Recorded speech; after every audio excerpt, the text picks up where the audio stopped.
They stamped him like cargo and left him on the runway like he'd never bled for them.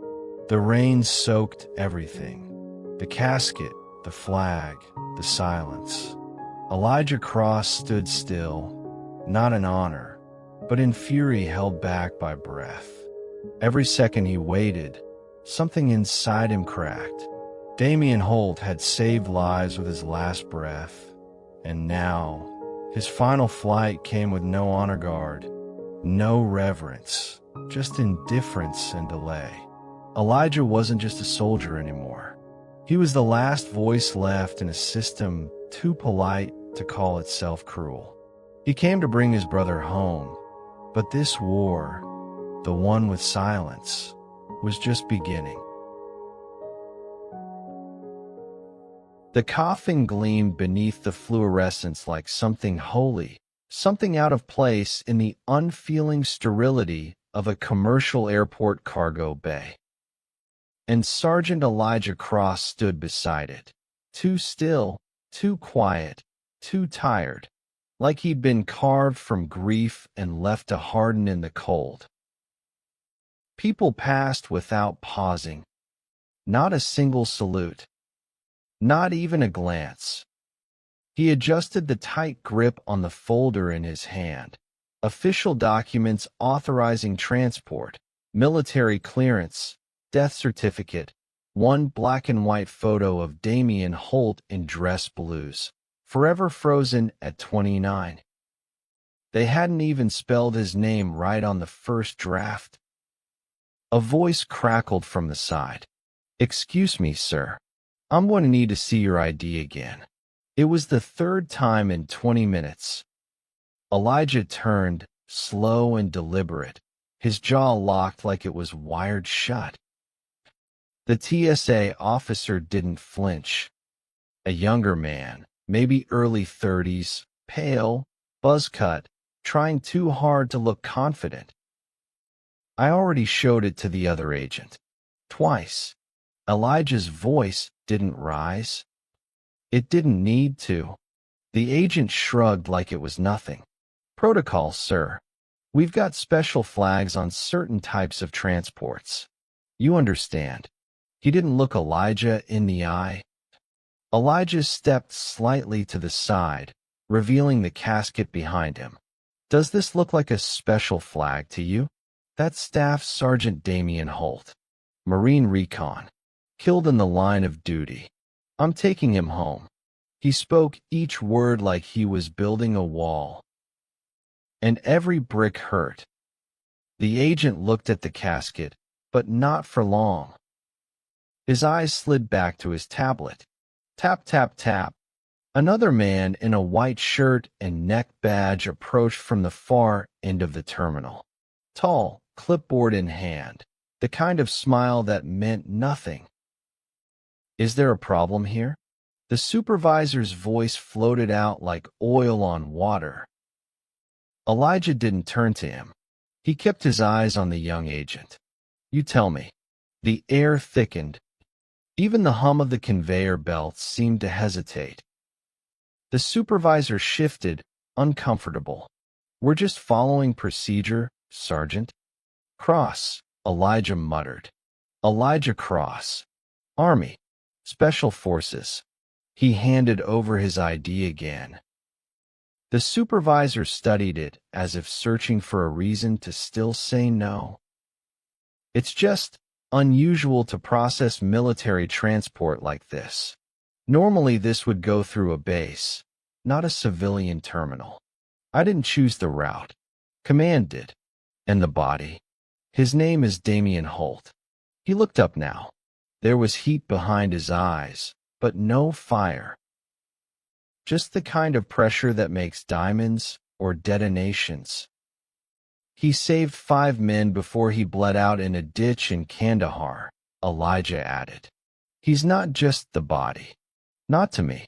He said it low, flat, like pulling a splinter from deep under the skin. The supervisor nodded, clearly uncomfortable. Of course. It's just, we need to maintain security." I hope you understand that this has nothing to do with. With what? The words dropped like lead. The supervisor flinched. Elijah stepped forward, not enough to be aggressive, just enough to remind him he wasn't backing down. You got officers walking past me without checking a thing. You got 2 Delta passengers moving coffin-free through that gate. And yet here I am, standing in a sweat-soaked uniform beside a dead friend, and you keep asking for my ID like I'm the threat. He breathed out through his nose. Slow. Controlled. I'm not here to make a scene. I'm here to bring my brother home. He glanced at the casket. His voice softened, cracked at the edges. Let me do that without having to justify who I am every 5 minutes. His chest rose and fell, once, twice. The silence dared anyone to fill it. The supervisor nodded stiffly. We'll expedite the process, Sergeant Cross. You have our respect. He didn't say, I'm sorry. He didn't say, you're right. He just turned and walked away. Protocol remained unbroken. The young agent cleared his throat and lowered his gaze. Sorry about the, No, Elijah said, folding the papers back into his folder. You don't know, but you will. He didn't raise his voice, but it echoed anyway. Minutes passed. The tarmac boiled under the heat outside. Inside, it was colder than ever. A quiet voice rang out behind him. A female gate attendant, uncertain but kind. They're ready to begin loading, Sergeant Cross. If you'd like to. He raised a hand. Just a small gesture. Give me a minute. She nodded and stepped back. Elijah approached the coffin slowly. Each step felt heavier, like he was sinking through years. He placed his hand on the lid. Polished steel, matte finish, no fingerprints. Just cold. I told you I'd get you home, Dee, he whispered. The buzz of machinery stirred behind him. Pulleys, chains, preparation. He straightened, shoulders set. The pain didn't leave, but it knew its place. One more breath. One more moment. A quiet voice rang out behind him. A female gate attendant, uncertain but kind. They're ready to begin loading, Sergeant Cross. If you'd like to. He raised a hand. Just a small gesture. Give me a minute. She nodded and stepped back. Elijah approached the coffin slowly. Each step felt heavier, like he was sinking through years. He placed his hand on the lid. Polished steel, matte finish, no fingerprints. Just cold. I told you I'd get you home, Dee, he whispered.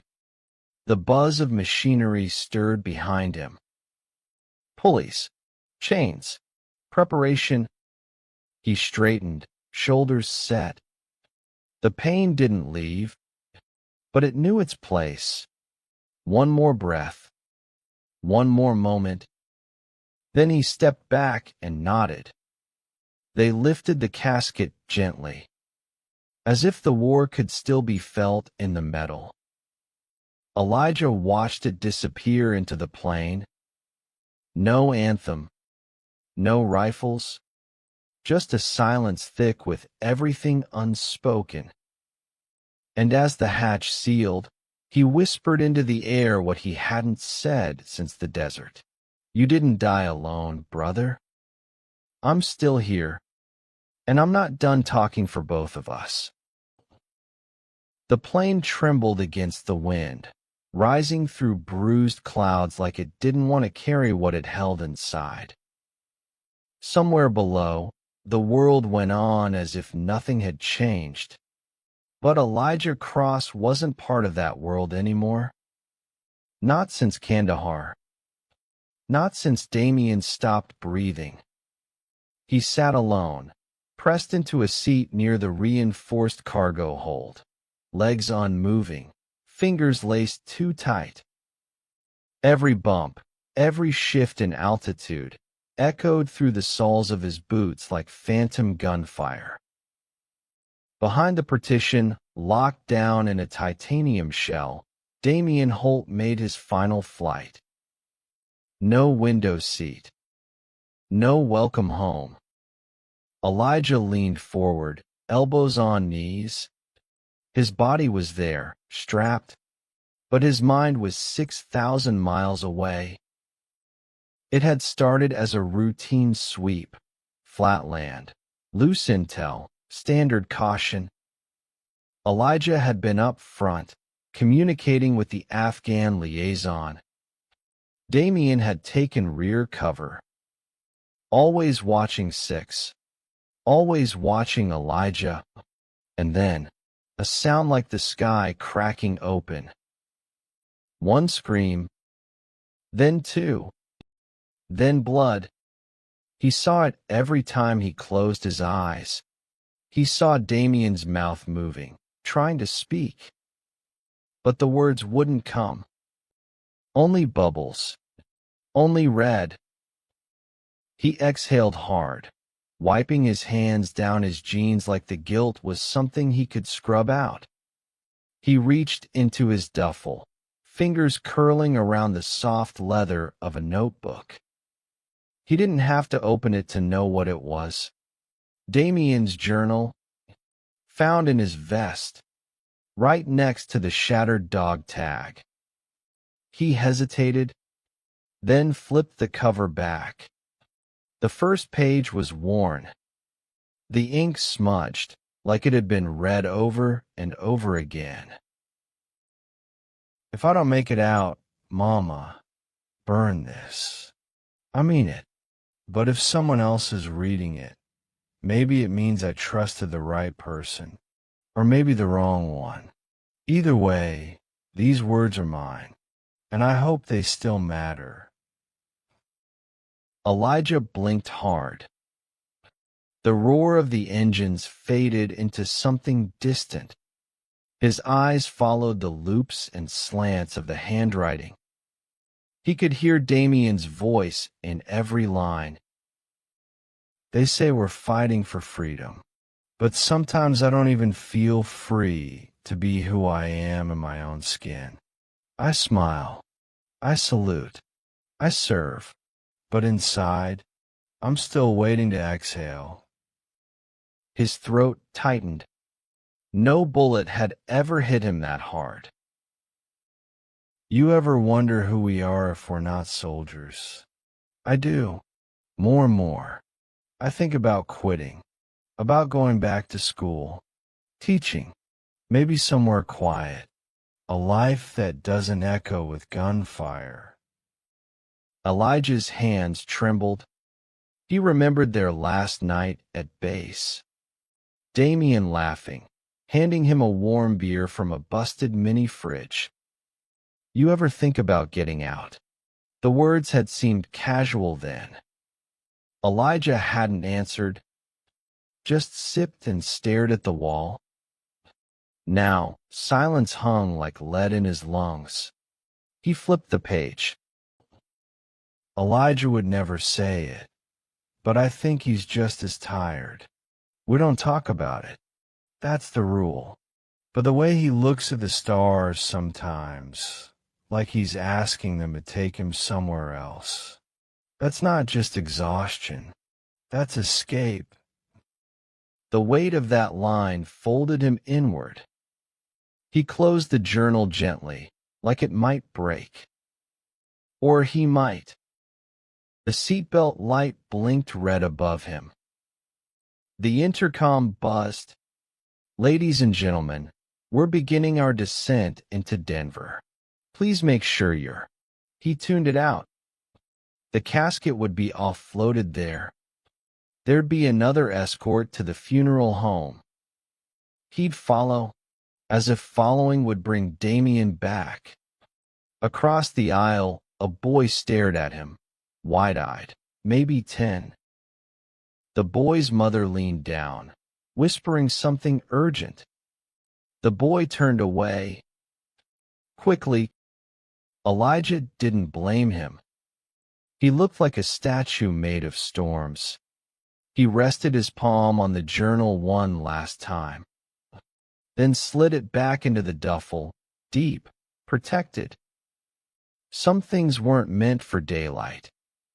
As the wheels dropped beneath the plane, screeching out their arrival, Elijah sat still, straight-backed, unmoving, but inside, something shifted. A fracture, or maybe a door cracking open. Because Damien wasn't just the past anymore. He was the reckoning, the voice Elijah never used. And now, someone had to speak. The world blurred into gray as Elijah stepped off the plane. Cold wind slapped his face like a reprimand.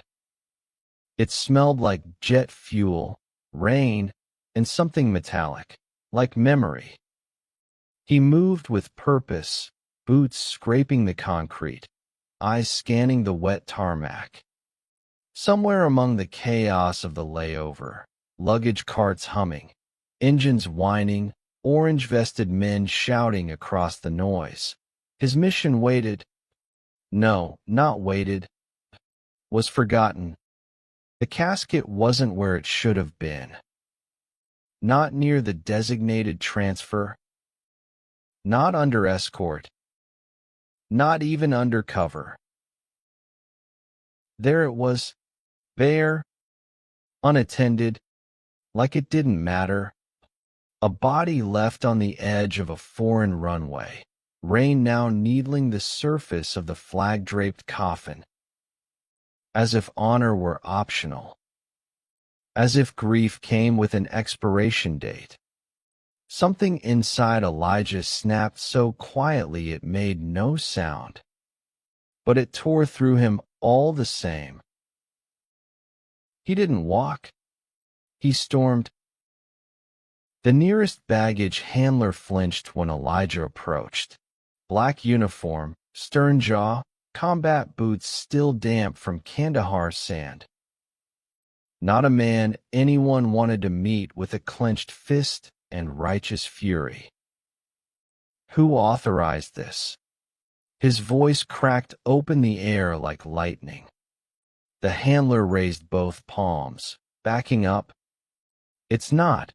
I was just told to. That man is a fallen soldier. He is not cargo. He's not a fucking suitcase you forget in the rain. Elijah's chest heaved. His fists curled so tight the veins in his arms pulsed with thunder. Someone radioed.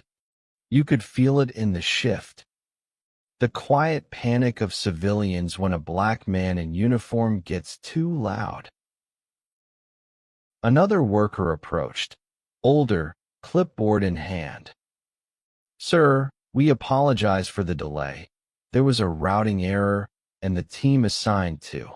I don't want your logistics, Elijah growled, voice low now, dangerous. I want my friend treated like the human being he was. The man blinked, mouth twitching. I understand you're upset. No, you don't. You understand paperwork. You understand procedure. You don't understand standing over your brother's body after the last bullet hit. You don't understand zipping the bag yourself because you're the only one left. His voice cracked. Raw. Exposed.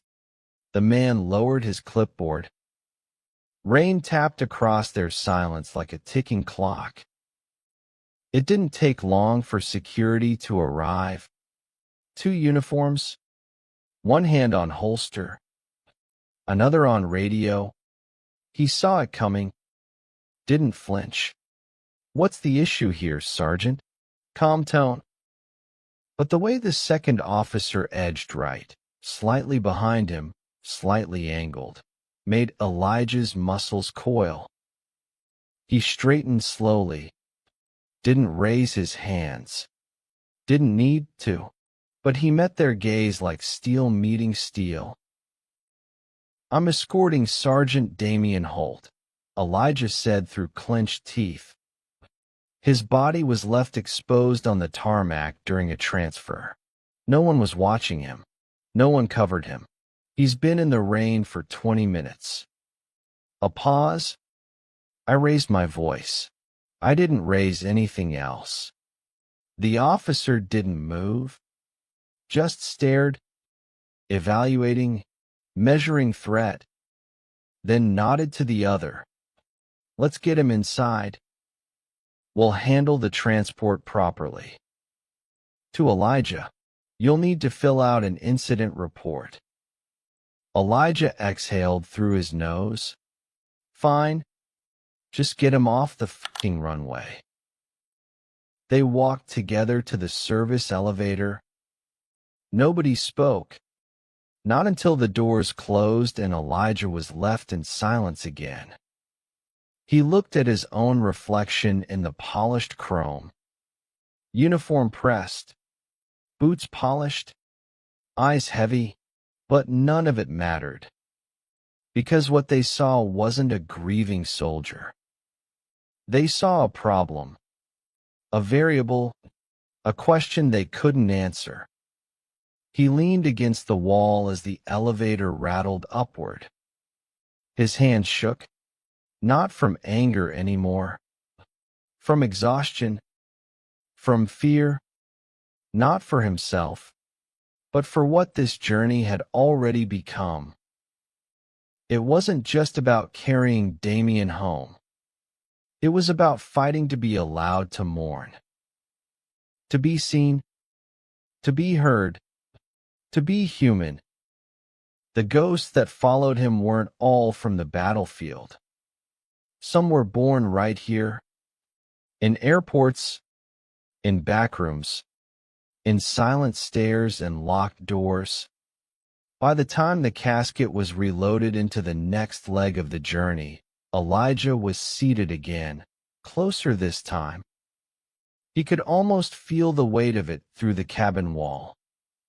Not the weight of wood or metal, but of promises, of memory, of history. He didn't cry, didn't pray, didn't sleep. He just watched the clouds pass like ghosts outside the window, and whispered to them all, "I remember, even if no one else does."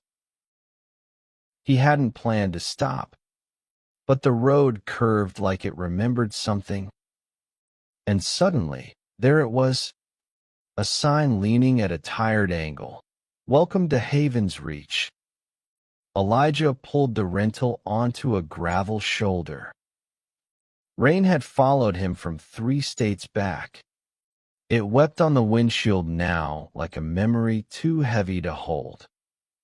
The town hadn't changed much. Still small, still quiet, still wearing its scars like old medals. He stepped out, boots crunching on wet rock. This place had bled once. Years ago, floodwaters ripped through it like rage with no name. He and Damien had come here with a unit of volunteers. They shoveled mud, framed broken walls, slept in sleeping bags on school gym floors. But what Elijah remembered most wasn't the labor. It was the laughter, the way Damien had smiled when a kid named Javi handed him a crayon drawing of them both, capes and all. The mural still stood on the side of the old supply depot, faded now, cracked in the middle, but still breathing color through the moss. Children painted it during the recovery. A sun too big for the sky. Blue handprints trailing like butterflies. 2 men in uniform, stick figures with proud eyes.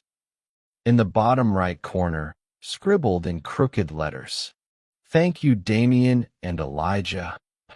He traced the names with his eyes.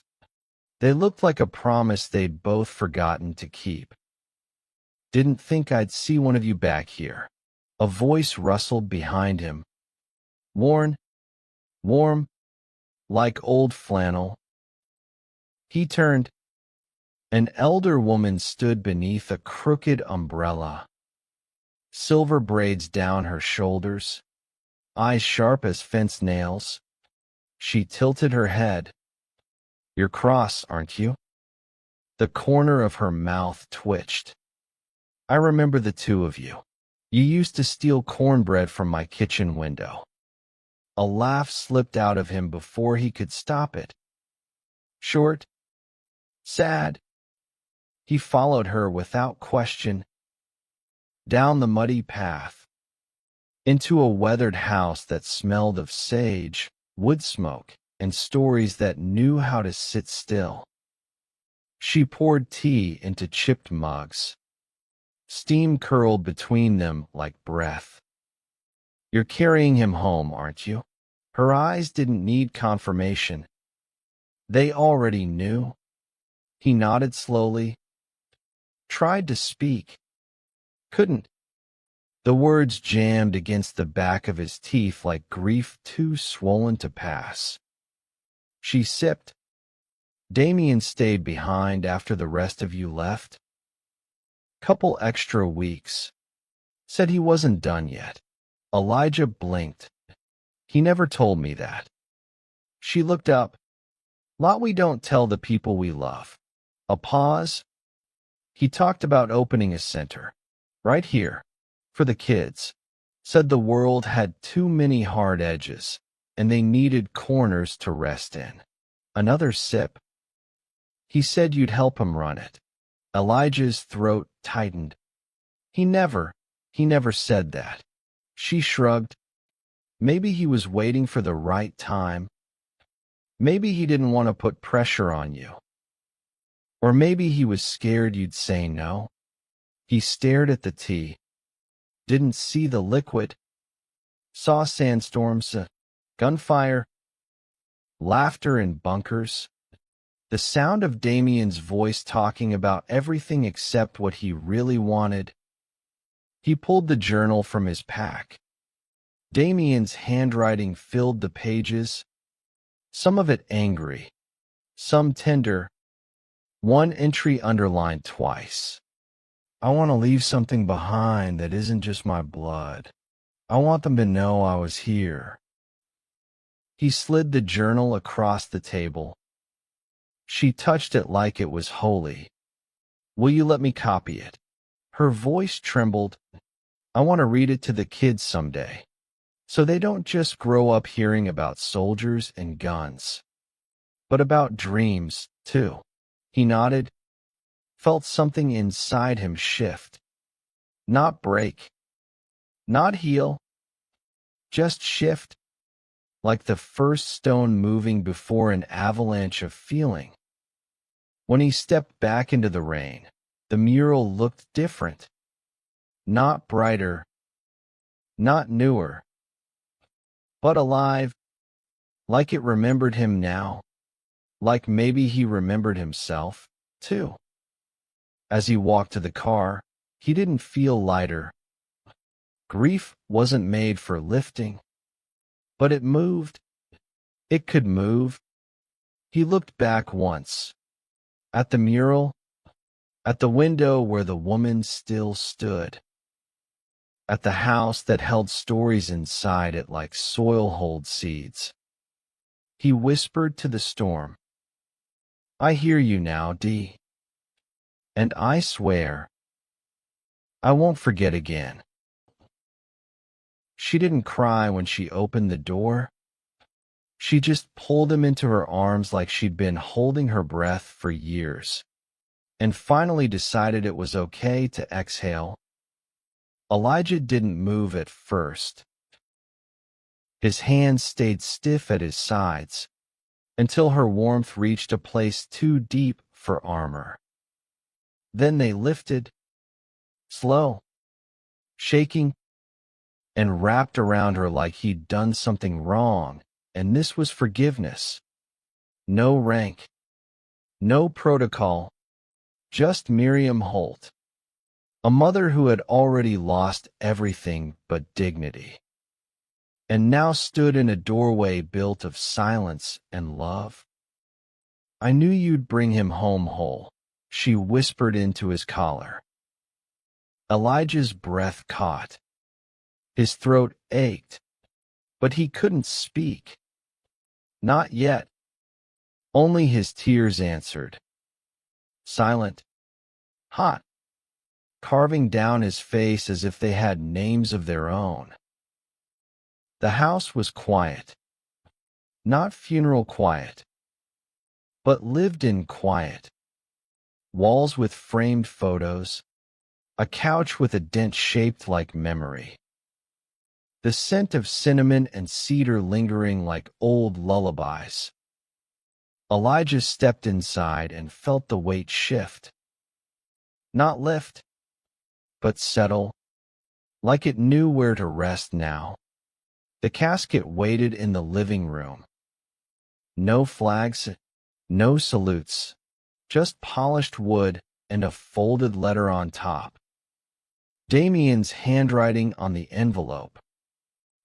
Miriam's hands trembled as she took it.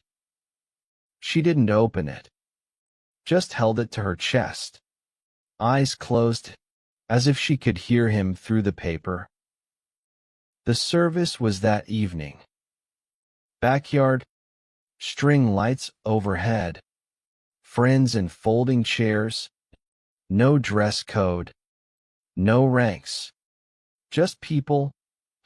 Most of them knew Damien from before the war, before the uniform. Elijah stood near the back, until Miriam nodded. Then he stepped forward.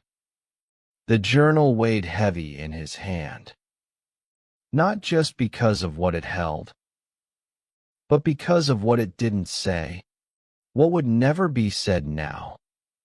He flipped through until he found the page. Voice low, steady, but soaked in ache. "Ma," he read, "if something happens to me out there, I don't want a ceremony.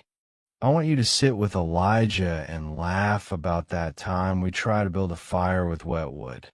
I want music. Stevie Wonder, Nina, that vinyl we scratched 'cause we danced too hard. I want peace. And if he's still around, tell Elijah I got his back always." Elijah paused, let the silence bloom. Not choke, just bloom. Nobody clapped, nobody moved, but something passed between them all. Something holy, something not made of medals or folded flags. Miriam stood, walked toward him, and laid her hand on his chest, right over the ache, right where Damien used to thump his fist when he meant "I got you." "Thank you for carrying him this far," she said, her voice like a benediction. Elijah swallowed hard. His reply was a breath and a nod that meant "I didn't do enough, and I'll never stop trying." The guests left slowly, lingering in the kind of quiet that only comes after something honest. Elijah stayed behind, sat on the porch as the sky turned bruised with twilight. The journal still open on his lap. Miriam beside him, two steaming mugs between them.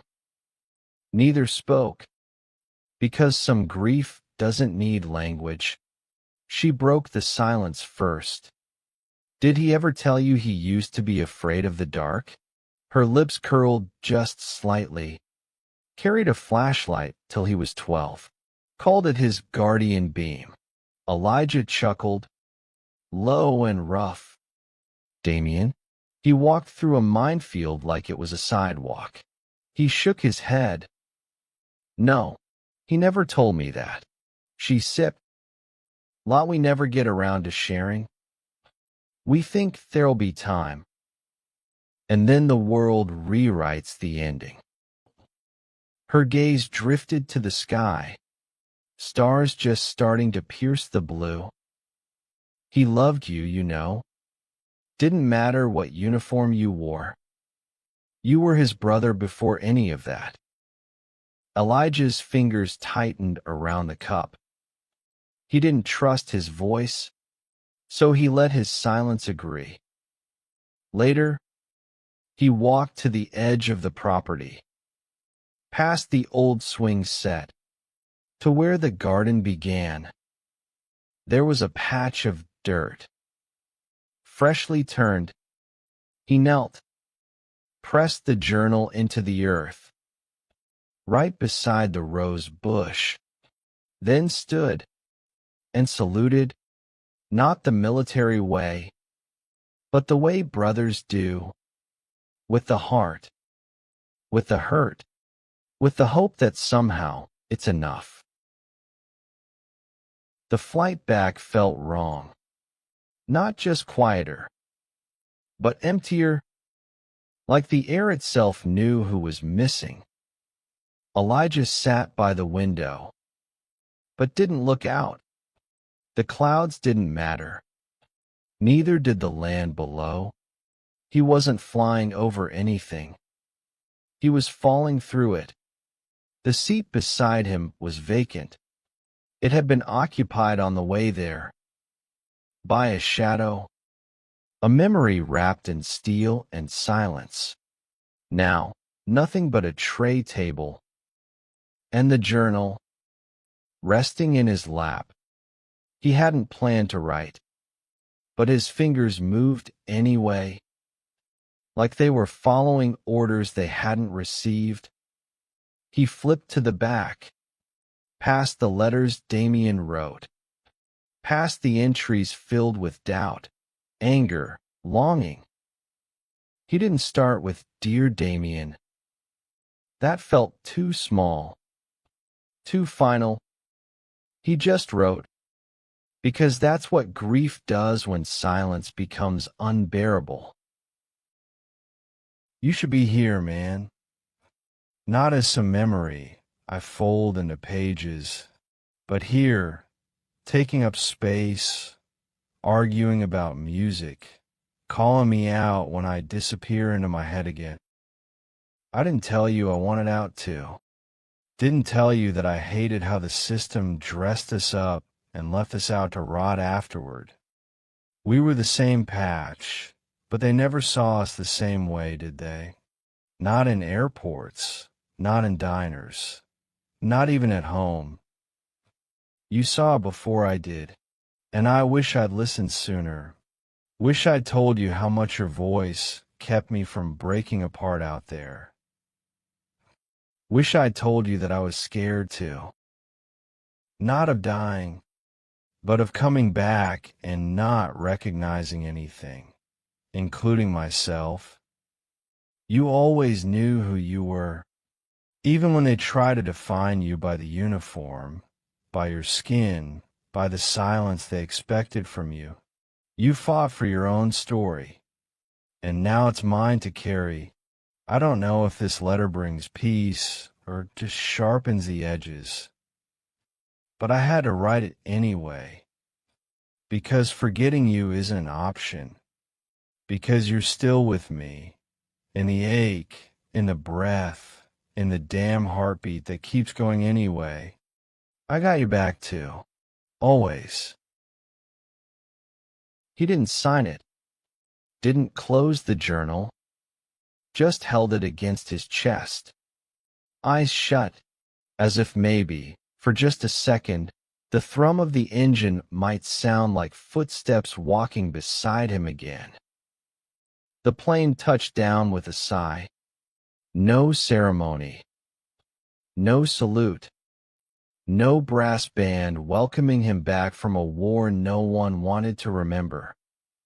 He didn't return to base, didn't check in, didn't slide into the system that had taught him how to fight and forget.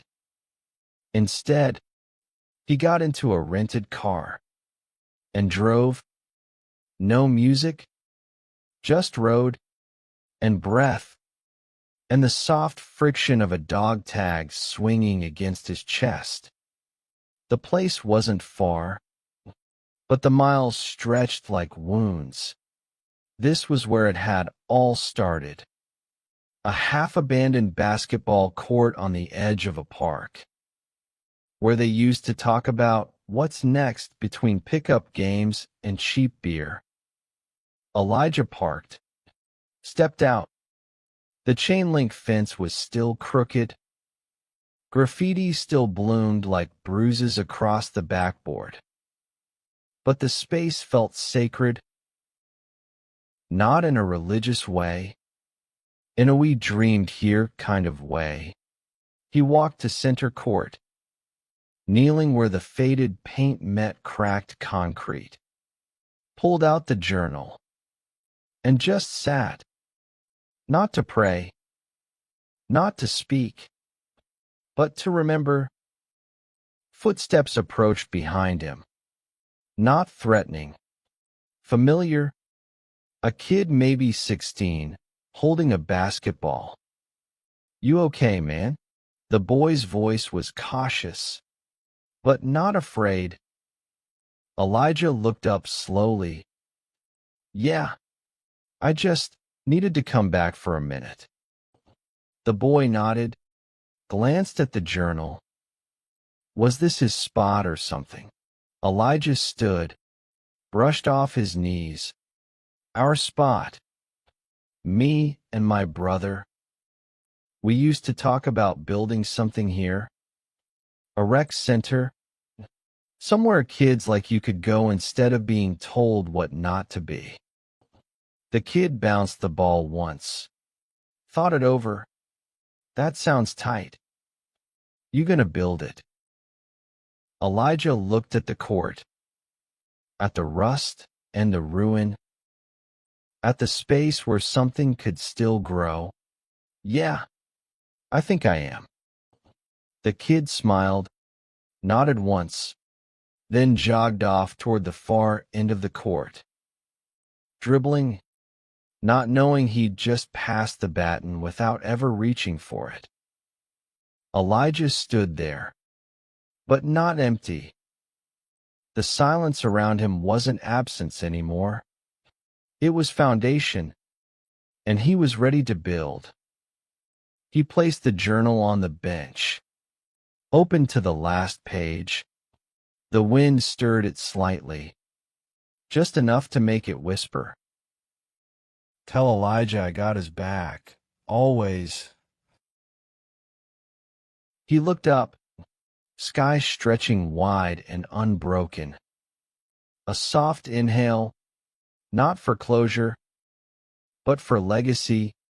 Then he turned and walked forward, not away from the grief, but into the work, into the remembering, into the next chapter that didn't need to be written in blood to be real. Because honor isn't what they give you. It's what you carry. And Elijah Cross wasn't done carrying yet.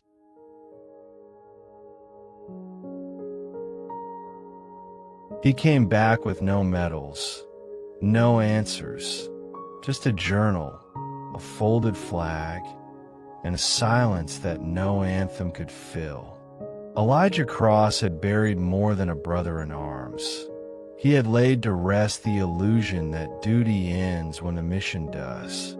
Grief taught him what the army never could, that honor is not in how a man dies, but how he is remembered, and by whom. The world kept moving, indifferent, but Elijah walked forward, slower now, carrying memory like armor and love like fire.